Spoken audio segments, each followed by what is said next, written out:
Brr. It is very cold. You know what? It could be cold. It's snowing. A lot of snow fell last night here. Not a crazy amount, not like Buffalo amount or anything like that, but a lot of snow fell here last night. And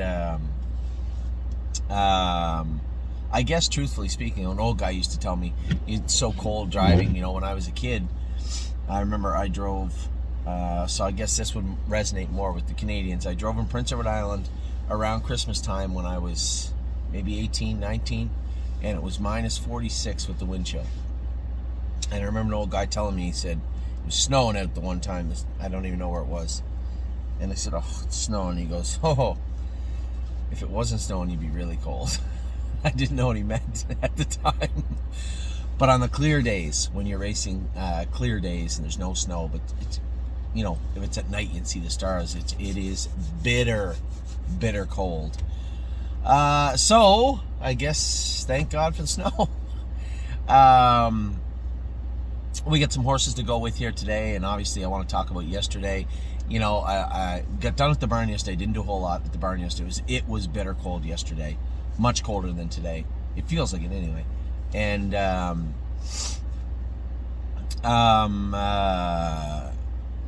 as I told everybody, if you guys follow me on Facebook, then you know Jody Jameson's son Jet, pretty good hockey player, and he was there at a hockey tournament in Pittsburgh, Pennsylvania. So obviously an hour and a half from here. So I was racing in Pittsburgh on Friday, and we all went out to dinner Friday evening after the races. You know, the night I wasn't feeling good when it was pouring rain at Northfield. And Ollie stayed with Jet. Now, my son's 10, he's 13. He's the exact same age and went to school his whole life with my daughter Ava, but Ava had dance and had things to do. So Ollie stayed with Jet. They had the weekend together and tortured each other all weekend. And Jody had tickets to the Penguins game yesterday, so I went to Pittsburgh and went to the Penguins game with Jody and Jet and Ollie, and it was a lot of fun. A lot of fun yesterday. Just, it's nice to, you know, this is kind of, for those of you out there, you know, that winter's so gloomy, and I'm one of those people. I'm not a big fan of winter. It's nice to break up the days with something a little different. And I hadn't been to a hockey game in a long time, and it was so cool. I was on my way. I was about to leave to go back, and this memory popped up. Exactly 10 years ago yesterday, I did also go to a Pittsburgh Penguins game, and it was for James's bachelor party. For James's bachelor party, we drove all the way to Pittsburgh. James loves the Penguins, loves Sidney Crosby. So we drove all the way there, and it was exactly 10 years to the day. That was pretty cool. So I got home last night, watched the football. Man, that was crazy, and the weather in Buffalo. It was so weird. They said they got the field cleared off, but the stands were still full of snow. So you people literally sitting in snowbanks watching the football game. They won. And then last night, many of you who pay close attention, Jason McGinnis. Now, my wife, you want to talk about cold? My wife is a huge Dallas Cowboys fan. So there were some frigid temperatures in the house the other night also. And Jason is a huge Philadelphia Eagles fan. Me, I always cheered for the Vikings, but I wouldn't call myself a huge Vikings fan. I don't know, it's just weird. I liked seeing Jared Goff win the other night for obvious reasons. You know, I was going to cheer for the underdog. But, yeah, so Philadelphia and Dallas lost. And we got to watch the games yesterday. Baker Mayfield won and beat a little bittersweet, I guess. I like to see that guy win. And unfortunately, he was playing against Jason's team. So a couple of losses inside the troops of the stable in football this week. But that's what I did last night. And got to watch our horses race too, man. I was really, really pleased with the entire day. Brett winning with Spitfire Overseas. You know, I had one of our clients message me and say, why'd Brett drive him so hard? Listen, you're racing for a lot of money. The horse had been a little lackluster when Jeremy Smith drove him, and then had the 9-hole before that, made a break before that. I think maybe Brett just wanted to test him out, want to know exactly what he can do, what he can't do, so that when he does move up a class, which he'll have to do at some point, you know, he knows what he's dealing with. I used to do that all the time too, and you know, I'm certainly not going to knock any aggressive drives on any horses, because that would be me sitting on the porch of my glass house throwing stones at people. It's just not going to happen. Definitely not the way James would have approached the race, for sure. But different strokes for different folks, and truthfully speaking, I had no problem with it. He's not going to drive him like that every week, but I think he was just looking for a baseline. This is what this horse can do. This is what he'll do when I put him in these situations, and this is what I can expect moving forward, maybe even a little better than that. Hi, Popsicle Amy. Hi. Allie's getting that horse ready for you. There's no rush. Do you want me to tell her to stop? No, just tell her that if she's in a hurry to get the horse ready for me. She just asked me. I said, well, he's here, so you can start getting him ready. Yeah, no problem. What do you want on him? Put on what was he doing the other day when you went with him? I just jogged him yesterday. His front legs are going. Just tell her to put. Is he toed in? He doesn't look toed in. It's not a big deal. Put a couple of sets of bell boots on him, and trotting boots and bell boots. just put polos on him behind. Polos? Polos and 2 sets of bell boots. And they said he was running in a little bit. Yeah. Tell her to put a Murphy on the left. Okay. Amy's a trooper. I'll tell you one thing. She got up yesterday, and it was so cold yesterday because we had been cold, right? We just talked about racing in the mud on Friday, and it had been hovering around. Didn't get too many cold days at all this winter so far, and then this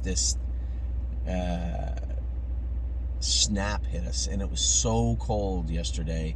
Amy got up at 7 o'clock in the morning, was down at the barn. She'd 4 jogged by the time I got here. 4. I didn't jog 1. So she had 4 jogged by the time I got here, and it was cold. It feels a little warmer today, but still cold. So yes, what I was talking about with Brett, I thought he drove the horse great. Now he knows what to expect. We know what Spitfire can do because I've sat behind him. We watched him race. We know the horse. Now Brett knows what he can do, and he can put him in a place to do so. So I hope that explains it a little bit. May seem a little silly, but quite frankly, I likely would have done the same thing if I was Brett Miller. So, and that's unfair to Brett Miller because he's got like 1 million wins. So that's what it is. Here's my boy Joey getting here a little late. Hi, Joe. How you doing, buddy? Jump in and warm up for a second. One of those old school people. I knew. I was testing you. I was just testing to see if you jump in. Old school people, they don't want to get hot in the middle of the morning when they're jogging because you go out and get cold, come back in, get hot, go out and get cold. Before you know it, you're freezing to death. So, so happy with Spitfire Overseas. Next up was Renegade Gypsy. He was a winner. I know there's going to be people email me. Hey, here's the end of the road. Tell everybody. I still think Gypsy was worth what we sold him for. Everybody that wanted out got out. Everybody that wanted to stay in stayed in. So everybody should be happy with Gypsy. I'm happy with Renegade Gypsy, the way he raced. Gypsy's only problem was consistency. You guys know that, right? And I know I had somebody say he was very consistent. No, he wasn't. He made $55,000 last year. He wasn't super consistent. But hopefully, keep in mind. Now, bear in mind, just relax before you boil over. Relax. Some horses mature differently. White Tiger just turned 7. His best racing was probably last year as a 6-year-old. So hopefully Gypsy can put it together and start being a full-time quality racehorse, which I hope he can be. And whether that's for us owning a piece of him or not, so be it. It's not the end of the world. Very happy with his win. He looked good yesterday in the preferred 2. So great job by Ronnie. Great job by Chris Page to get the job done. Now, we went to Mohawk. We only had 2 racing, Locatelli and White Tiger. Now, obviously, I was a little miffed they were in together, but when you step back and look at the Monday program is the big trotting day at Mohawk. When you step back and look at the program, you had the preferred, which had a 6-horse field, right? 2 of them were ours. The next step down was Naumers at 15-5, last 4, 5, 6, whatever it was. When I looked, both those horses were over that class. Now, they opened that class up for one or both of them the week before. I can come on here and rag on Mohawk and rag on the race office easily. It's not a hard thing to do. But it's not an easy job either. And in this particular instance, I'll retract the clause because it's pretty clear that the preferred wouldn't have went without our 2 horses, and they weren't going to get in the next class down.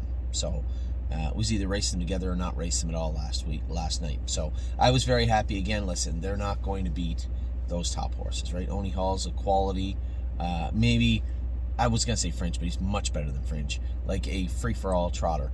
And the Loco horse is a really, really good horse too. He might also be, I guess, a free-for-all trotter. So we're up against it every week, but hopefully we can find a spot where, we can get the job done, and we have. Right? Locatelli won 2 starts back. Tiger raced good last week, raced again last night. Jonathan Drury drove him good, and it's not easy, right? It's not easy to jump in, drive the horse conservatively when you don't know if you're going to drive him next week.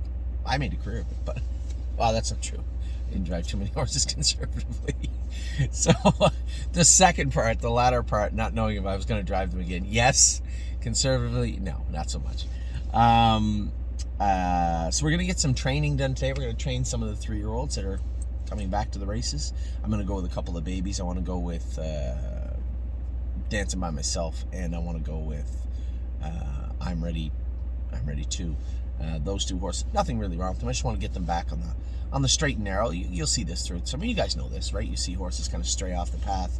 They'll get a splint, or they'll get a curb, or they'll start running in or running out for various reasons. You just want to assess it, figure out what's wrong, start working away at it, and then and get them back on track. So that's what we're going to do today. That's what's on tap this morning for the 2-year-olds. I only got a couple on my list, so that's good.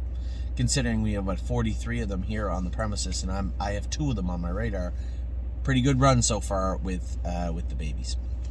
So this week we have a number of horses racing tomorrow night. Now, a little update. I didn't realize that they drew the draw for Wednesday on Friday and then did the changes Friday night. Seems a little difficult. And although the only overlapping tracks drew at the same time, so I could see that being an Anthony problem, but I can't drive Kenobi, right? And here's the problem. I have to choose between keeping Resolute Bay on the straight and narrow or driving Kenobi at 7-5, where there's no gimmies in this game. Don't ever think there's going to be any walkovers. But he's in a position where he should do very good on Wednesday night. So I'm going to take the high road. I'm going to stay and drive Resolute Bay, and I guess we'll probably give the drive to Jason Merriman. I know that Hunter can't be there, and Chris Lems has one in there. I'm sure that Aaron has one in there too. So, and not to say that Jason is a secondary driver. He's not. He's done a very good job for us. But he'll likely get the nod on Wednesday later in the afternoon, and also because he's qualifying our horses. A lot of pressure on him. I'm not going to say that, but I'd like to see What a Mission get qualified, and I can't really say much. He made a break on me last time, but I'd like to see him get qualified tomorrow. We're going to try and qualify Oh Snap You and No Chance in Hill. Now, No Chance in Hill's never seen the gate, but after seeing how well Snap went up to the gate last week, I'm like, I don't think that we should be wasting too many high leverage positions. Now, I guess let me explain what I mean by that. No Chance in Hill is a big, heavy horse that did injure that left hind and does hit the track hard. So I don't think that we should be schooling and training and racing.